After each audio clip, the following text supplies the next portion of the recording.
Okay, good morning. This is Erin Ling. I'm in Biological Systems Engineering at Tech, and I also coordinate the Virginia Household Water Quality Program.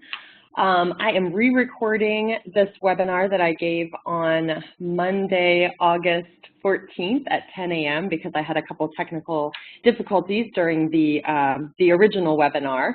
So this is the re-recording. Thank you for joining me. I will be giving an overview of two online tools that I've been using to create graphics, flyers, and infographics to help support my programming and cooperative extension. So I'm excited you're here. Hopefully you will take this opportunity to take a look at these two online tools and use them yourself. I will be referring to a Google document that I created, and I will share this along with the link for this webinar that you're viewing. So you can see the link up here at the top, and I'll share that as a link in the email, of course, so that you can refer to this. This basically walks you through these two online tools, gives you some good pointers and kind of a tour of each of the sites, and gives you a small activity to try out, just to kind of get yourself familiar with the site. So I am excited to be offering the inaugural webinar from our webinar series for the Natural Resources and Energy Management Program team with Cooperative Extension. So as a group, we started talking about what types of needs we might be able to meet for the rest of Extension. And so we thought maybe offering a selection of technical and professional development topics through webinars might be helpful. And so actually, this gives me a perfect opportunity to introduce our next webinar that's planned for the NREM program team, which will be with Jennifer Abel on September 22nd at 10 a.m.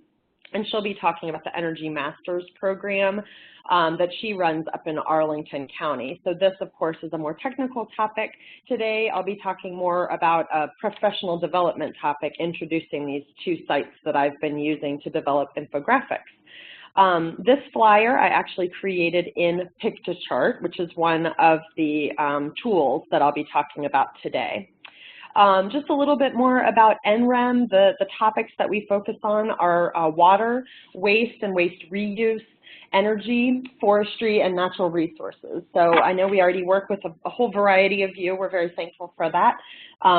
But we've just added a few new people to our team. So if you have any questions about us, feel free to contact me or John Ignash, who's our other co-lead, or talk to any of our members. So thanks for joining us. Let's go ahead and get started.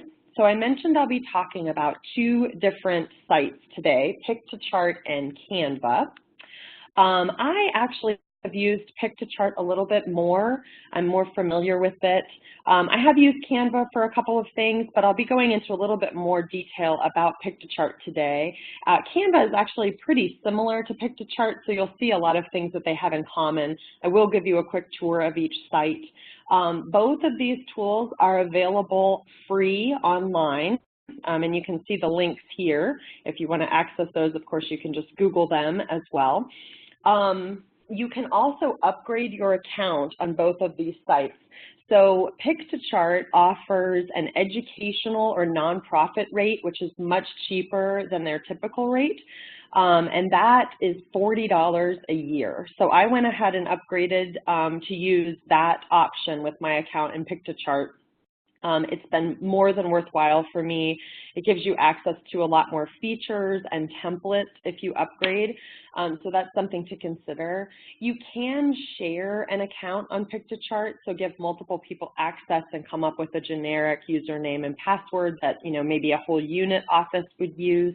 So that might be a good option for you. I currently have been sharing my Piktochart account with my student intern who's been working on some infographics for me, and that's actually been working really well. All of your graphics that you create are stored in a dashboard, and this is my dashboard, as you can see on Piktochart. So this is everything that I've created so far, and so this is a really nice feature because you save to the site and you can access everything there, open it up, edit it, save it again, and then publish it again to the web. So everything can be accessed through here. So when you're referring people to use or to see the things that you're creating, you can send them to Piktochart, or you're able to download the documents that you create either as images or PDFs. So I'll go into a little bit more detail about that in a little while. But let's just look at a few examples of what you can create in Piktochart. This is an example, of course. I already mentioned our webinar series, and so I created this flyer. And you can see there are nice templates that are provided. They have a nice amount of white space, and it's just a good starting point. A lot of times I know we recognize nice graphic design when we see it, but it's hard to create it from scratch. And so I think that's really where these tools help us, is by giving us a starting point with these templates. Speaking of design rules, within this Google Doc that you can refer to that kind of is an outline for my presentation today, I have 2 links that are within this document. Both of them are blog posts from the website canva.com, and I really encourage you to take a look at these and kind of familiarize yourself with these design rules.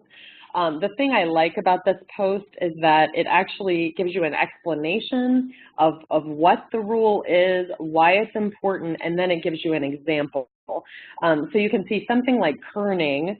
The average person who doesn't have a background in graphic design might not really understand, but you can see this is kerning. So this is badly kerned, meaning the spacing between the letters is not consistent, and here it is.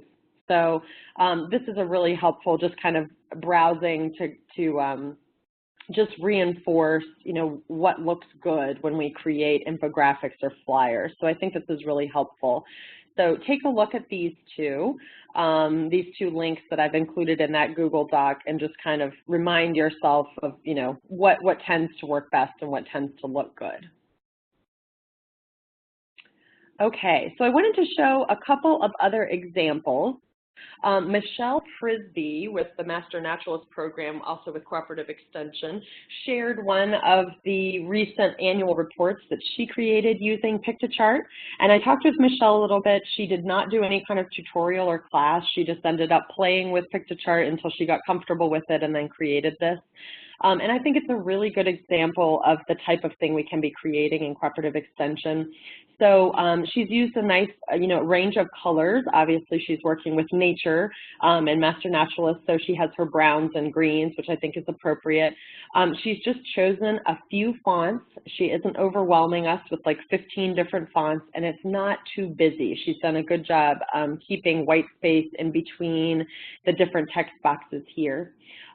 She's also used some of these icons and more graphic representations of what's going on with the program. So rather than just saying, we have a list of this many members, this many trainees, this many certified Virginia Master Naturalists, she's done this more graphically, showing, using these little people icons. So I can show you how to do that. She's also used a chart, which is a nice feature within Piktochart, where you can actually, very similar to what you do in Excel, you can just input data into a small spreadsheet and it pops a chart right into the middle of the infographic. So I think this is a great example. You can see she has her indicia down at the bottom, and she's used some infographics to kind of pull you in and make you want to read the text that she's provided there. So we appreciate Michelle sharing that with us as an example today. Okay, so just a couple other ways to use the this tool. I mean, it really has been great to use. Here's another flyer that I created. This was when a person named Michael Twitty came to Virginia Tech and did a series of talks. And, the nice thing about working with Mr. Twitty is that I had a very nice high-definition picture of him that's pretty engaging and intriguing. And so I decided to make that the feature of this flyer. And the rest of this is just pulled from one of the templates that's available through Piktochart. And so you can see it looks really clean. I have used some large text here to really get your attention and feature his name and pull you in a little bit. But you can see it's relatively simple and clean. It's easy to read, and everything that you need, is here. So this is just using one of the templates that's available there and adapting it just a little bit. And one other thing that I wanted to show you, a feature that I really like about this that I think would be really useful for Cooperative Extension. So I create these county level summaries. So every time we do a program in a given county, over the years, we end up accumulating some data, and we wanted to come up with kind of a small short report that would explain our program and then give a snapshot of the data that we've collected in a given county. And so this is what these reports look like. You can see they're for a given county in a given number of years. It provides a brief explanation of the program and how it works. And then we have some data that we're providing in charts that's specific to the county. And so you can see in Appomattox over these years, we've analyzed 73 samples, serving 124 people, and we can provide just a little snapshot of what we're seeing in terms of sources of water and devices that are used in terms of treatment. One thing that I think is really great about using these is that you can actually show these. So I can use this as an online document, and you can look at it exactly the way it just looked on the screen, meaning that I just link to it within Piktochart from a website or an email, something like that. I can also download it as a static PDF and either print it or post it somewhere that way, or I can download it as an image like a JPEG. Okay, so all of those are your options. Another thing, if you have access to viewing the online tool, is that you can actually look at it in what's called presentation mode. So what it does is pop out the separate blocks of the document, and it could allow you to just quickly walk a group of people through what you've presented in the document. So I could say, yep, we've done a bunch of programs in Appomattox County. Here's how our program works. It's basically a 4-step process. And here is the type of information that we found in Appomattox County in particular. Go into a little bit more detail about that. So what does that mean exactly? And then specifically, what are we finding in the water?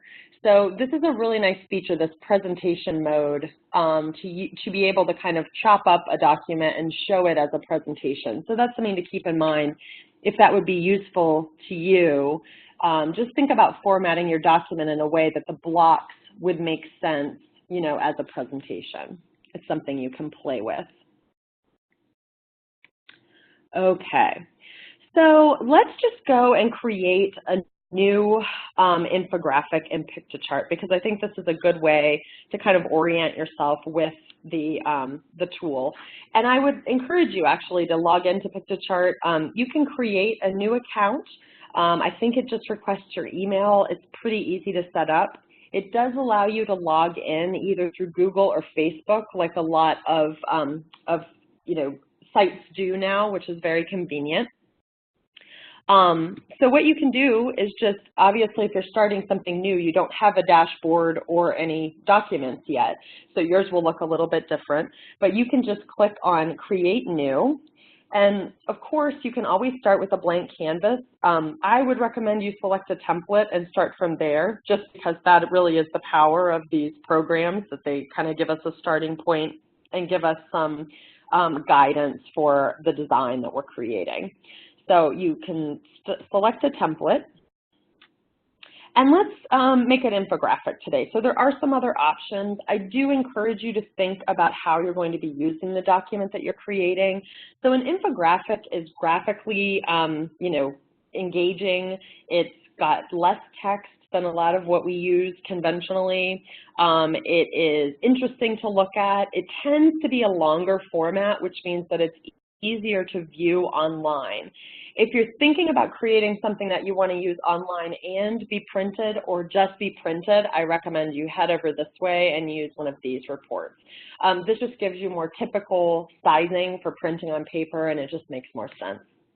But just to be fun, and because we're talking about infographics today, let's do that instead.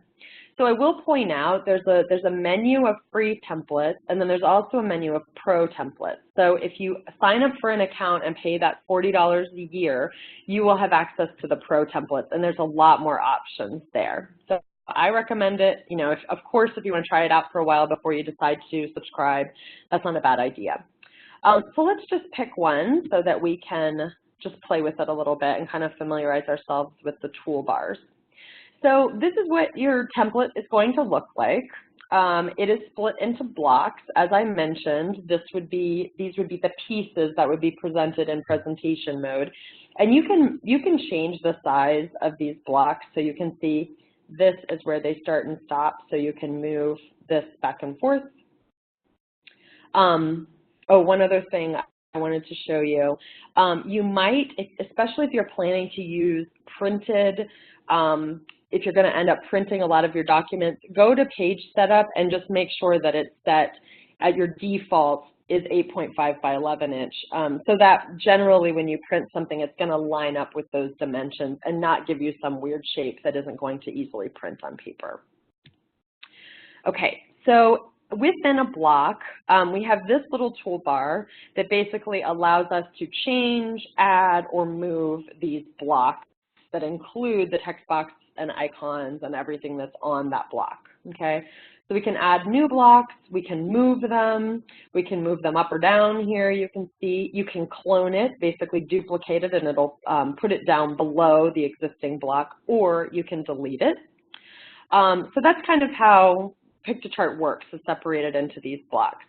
Now within a block, you can see when I select on this, this is really just a shape that I've selected on here.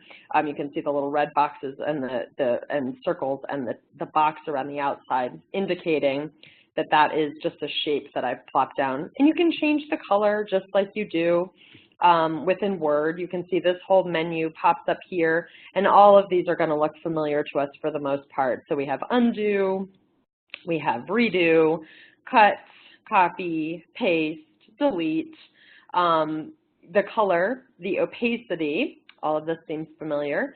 We can put in hyperlinks. So if you select a box or an icon, you can add a link, and I will add my favorite link, which is wellwater.bse.bt.edu. So that will become an active hyperlink, and this little guy pops up in the corner here. You can change the text, so by double-clicking inside the text box here, you can go up here and select a different kind of text.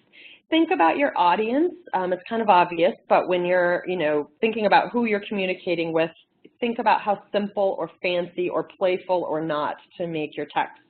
So if you're, creating an advertisement for 4-H camp, make it super fun and busy and more, exciting.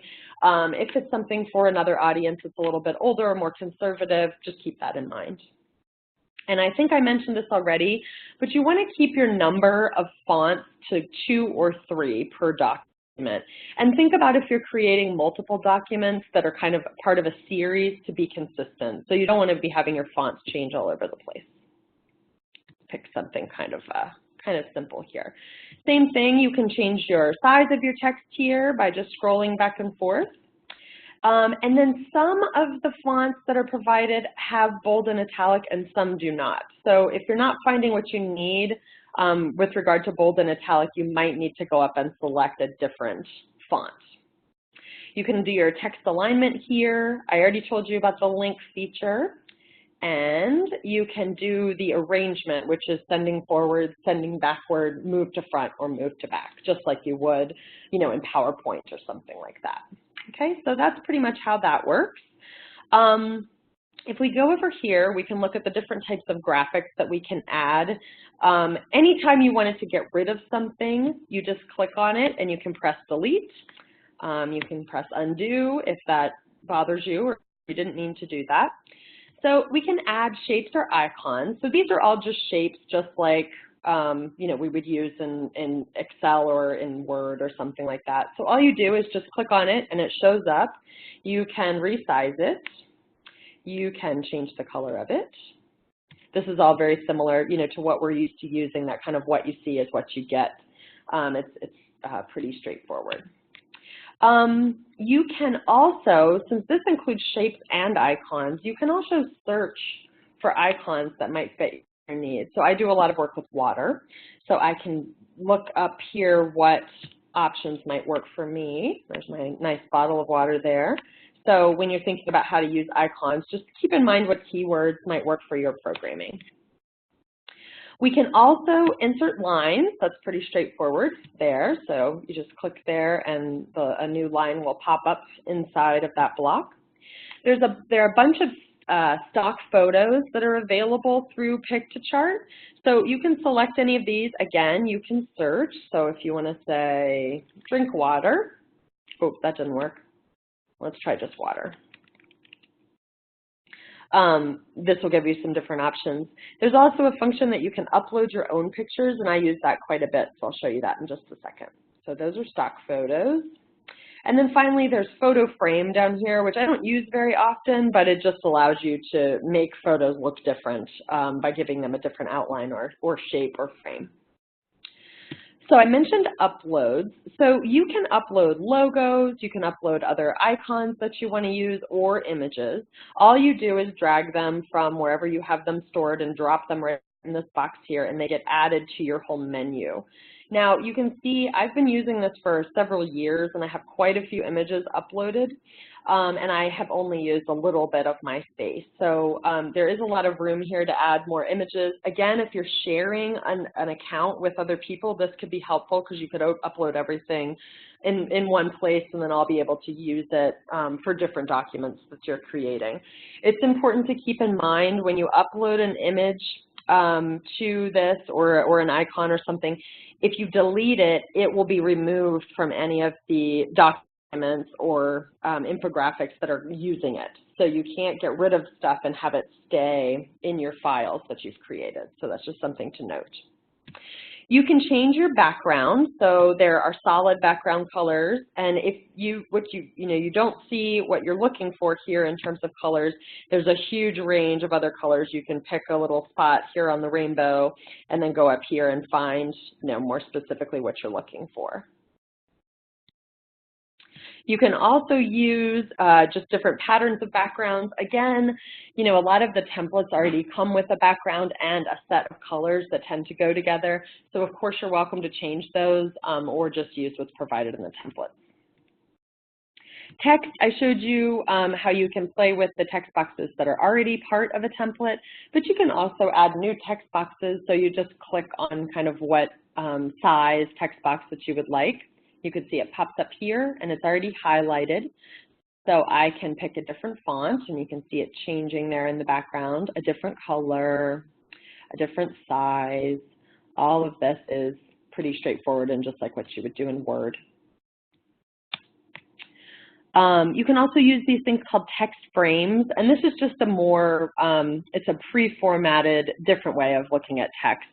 So these may or may not work for you. I find them to be pretty specific. Sometimes they can be cool. If you had like start your program or something like that, that could work. Sometimes they're really specific. There were actually just recently a bunch of ones about like camping and outdoor stuff. So again, that might actually work really well for what you're doing. If it's, working with kids and you're doing a hiking club or something like that, or it might not be relevant to you. So you just see if that works for you or not. Color scheme. So this is a newer feature, but basically it just takes it allows you to create a scheme of colors and then refer back to it and make sure that you're using that same scheme over and over again.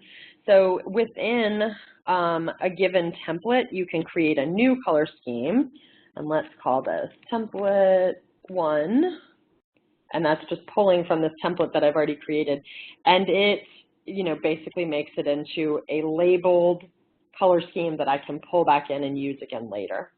So you can decide if you want to save that or not. And then finally, tools. I mentioned charts already, so I'll go into a little bit more detail to show you how to use those. So this is a really nice feature. So you can decide ahead of time, obviously, what you might want to put into a chart. You have this vertical toolbar here that allows you to pick the style of chart. It looks very similar to what you see in Excel. So this particular option that pops up is a gradient hierarchy. And you can see you just have this nice little spreadsheet here that looks just like Excel. And you can add your own data or change this data. And you can see it's going to change right here when I push enter. So it updates it right then and there. I can say, instead of that I want it to say 70, and it'll change that. And if I want to change my berries to 45. It'll change that, and it updates automatically. If you click on the little settings icon here, you can change the colors of any of these. So right now my berries are kind of like an orangish color, and if I wanted to change that to red, I do that. I can click on that and make my oranges blue, and my bananas I can make yellow. So you can see how easy that is. Here is where you can change the title. So let's just say fruit, and that will update automatically. And there's lots of other options here when it comes to just formatting your chart. And it will just insert that, and you can click on it and move it around, put it wherever you want to. So it's a really nice feature. It's nice to be able to update those easily, and I just think it's an engaging, way to work with an audience. So you can hover over top of whichever part of the chart, and it'll pop out the little label there, which is also pretty cool. All right.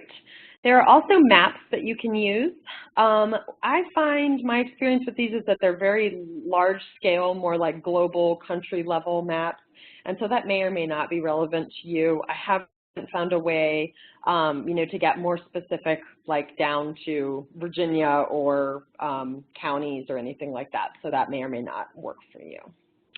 And then finally, you can also embed videos. So let's say you were making an infographic about 4-H camp, and at the bottom you wanted to show your kind of, culmination video of what happened. So all you need to do is drop the link from YouTube or Vimeo into this little block here, and it will actually embed the video right into your infographic, which is really cool. So it will play within the infographic from Piktochart, which is great. I think that's pretty much the overview. I will mention that Piktochart has a really good customer service feature. If you have any problems, you just go down here and click on Need Help, and you can enter in what you're looking for, and it'll either send you to a menu of options, or you can chat with someone that they have a really responsive, helpful staff. So I've had really good luck with that. And sometimes their answer is, no, that's not something we can do right now, we're working on it. But a lot of times they will be able to point you in the right direction, which is great. So consider using that. The other thing I will mention is the sharing option. So right now, I've been creating my new Piktochart. It's not very beautiful, but it's just kind of giving you a tour. So I'm going to call it the tour infographic. And so I gave it a name, and right now it's not published, which means no one can find it, only I can see it as part of my account. So then you can decide if you're ready to make it public. You can click on public, and it'll tell you what the name of it is going to be, and you make sure that that sounds okay. I'm not going to do that at this point. And then once it's public, you can decide if you want to download it as a PDF or a JPEG, or it can give you a link where you can share it through Piktochart. So let me show you that from one of mine that I've already created here. So if I go back to my dashboard, I'm going to look at my Strubles Creek. Okay, so I can, this has been made public, okay? I can download, which means I can pick whether I want it to be a PNG or a JPEG and what resolution I would like it to be, or I can download it as a PDF, and I would prefer letter format. And so that way it's a PDF, I can send it by email, I can link to it, or I can print it. And the other option is share. So I already have this listed as public, so anyone can find it. They can Google it and find it, or I can share this link that's provided here in an email or on a website to get people to my infographic within Piktochart.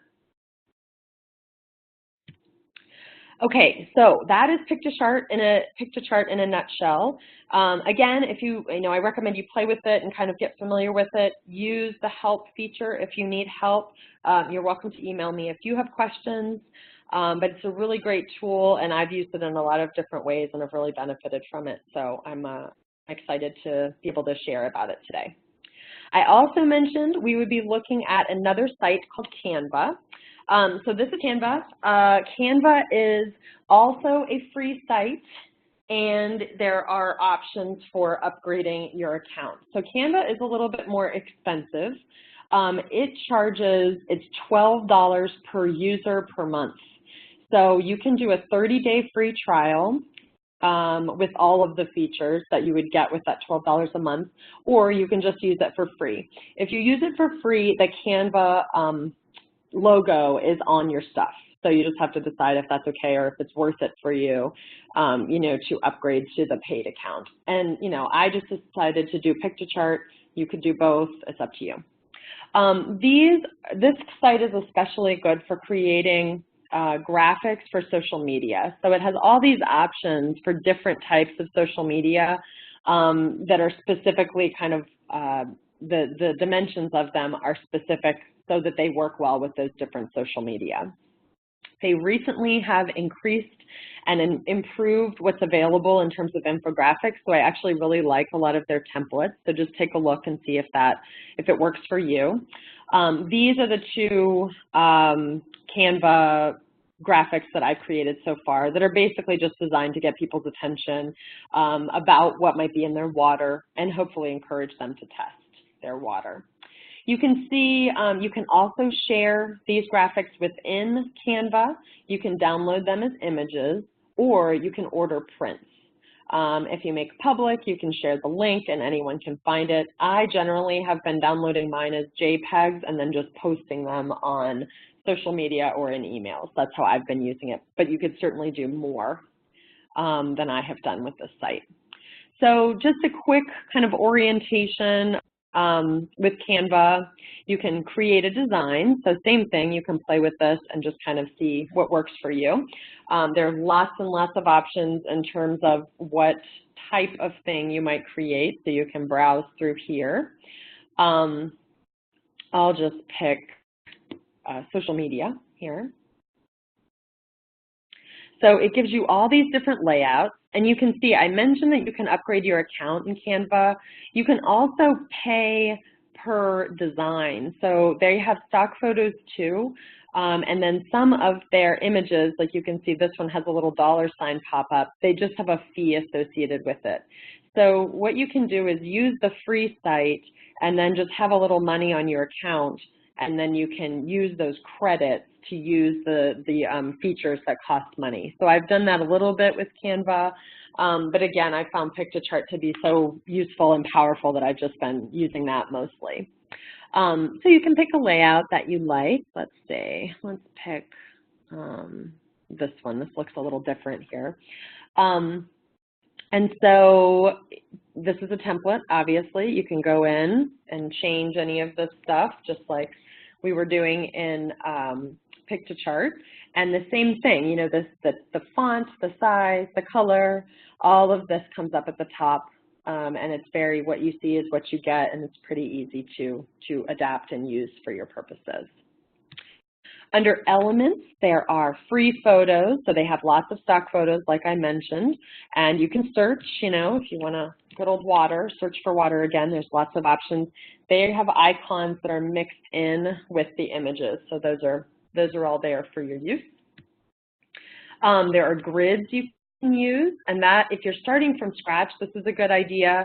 It just kind of helps define the space of your template that you're using and helps you kind of keep things organized. So if you did want to start from scratch, that's a nice feature. Frames, kind of like I mentioned in Piktochart, same idea. Let's see, shapes, lines, illustrations, and icons. So these are just split up a little bit differently, but kind of the same as what we saw in Piktochart. There are also charts. And you can see there's a little bit more options in terms of what's available in Canva. Some of them are free, again, and some of them have a fee associated with them, so that's up to you. Similarly, the text boxes that are available, again, keeping in mind not to make this too complicated. But yeah, there's some nice mixes of fonts there that could work for your needs. Backgrounds, just like what we saw in Piktochart, and then uploads. So the same thing where you can upload your own images and then refer to them and use them in future documents. So again, you have kind of a dashboard feature, which is really nice. You can make copies, and use a similar document as a template in the future. A lot of the features are very similar. I recommend you just kind of orient yourself, play with both of them, and then see which one fits your needs better. So that is Canva in a nutshell. And I've also talked quite a bit about Piktochart. You can refer to the Google document that I've created. I've opened that so everyone should be able to access it if you're a Virginia Tech employee. If for some reason you can't get to this, just feel free to email me and I'd be happy to send you a Word doc version of it. I have really enjoyed using these two sites and I hope you will too. I do recommend, as you're working with these sites and developing your documents and perhaps templates to use in the future, that you get feedback from colleagues and maybe from members of the audience that you're trying to reach, just to make sure that it's making sense, that it looks graphically pleasing, and that it's the best document you can create. So feel free to email me. It's ejling@vt.edu if you have any questions. Otherwise, have a great time using these tools.